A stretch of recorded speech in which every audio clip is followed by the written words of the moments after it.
കുറച്ച് നേരമായിട്ടുള്ള എൻ്റെ ഒരു ഇമോഷൻ അല്ലെങ്കിൽ എൻ്റെ ഒരു അവസ്ഥ, എൻ്റെ ഒരു ക്വാളിഫിക്കേഷൻ, അങ്ങനെയുള്ള കാര്യങ്ങളെക്കുറിച്ച് പറയാൻ വേണ്ടിയിട്ട് നമുക്ക് ഏറ്റവും യൂസ്ഫുൾ ആയിട്ട് ഉപയോഗിക്കാൻ പറ്റുന്ന ഒരു സെറ്റപ്പാണ് ഈ ഹാവ് ബീൻ അല്ലെങ്കിൽ ഹാസ് ബീൻ എന്നുള്ളത്. ഫോർ എക്സാമ്പിൾ, ഞാൻ ഇന്ന് രാവിലെ മുതൽ ഭയങ്കര ഹാപ്പിയാണ്.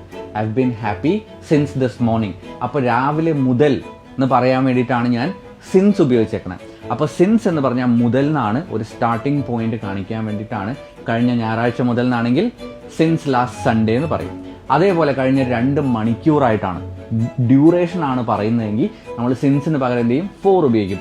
I have been happy for 2 hours എന്ന് പറയും. ഓക്കെ, അപ്പോൾ ഹാവ് ബീൻ കഴിഞ്ഞിട്ട് ഒരു അവസ്ഥ അല്ലെങ്കിൽ ഒരു സിറ്റുവേഷൻ അല്ലെങ്കിൽ ഒരു ഇമോഷൻ ആണ് പറയുന്നതെങ്കിൽ കുറച്ച് നേരമായിട്ട് നടന്നുകൊണ്ടിരിക്കുന്നു എന്നാണ്. All right.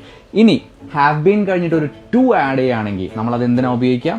ഒരു സ്ഥലം അല്ലെങ്കിൽ ഒരു ഷോപ്പ് ഞാൻ വിസിറ്റ് ചെയ്തിട്ടുണ്ട്, ഒരു രാജ്യത്ത് ഞാൻ പോയിട്ടുണ്ട്, വിസിറ്റ് ചെയ്തിട്ടുണ്ടെന്ന് പറയാൻ വേണ്ടിയിട്ടാണ്. അപ്പോൾ I have been to Dubai എന്ന് പറഞ്ഞു കഴിഞ്ഞാൽ ഞാൻ ദുബായ് പോയിട്ടുണ്ട് എന്നാണ്. ഇനി നിങ്ങൾക്കൊരു ചോദ്യം, ഞാൻ കഴിഞ്ഞ 5 വർഷമായിട്ട് ദുബായിലുണ്ട് എന്നെങ്ങനെ പറയും? English House. English at your fingertips.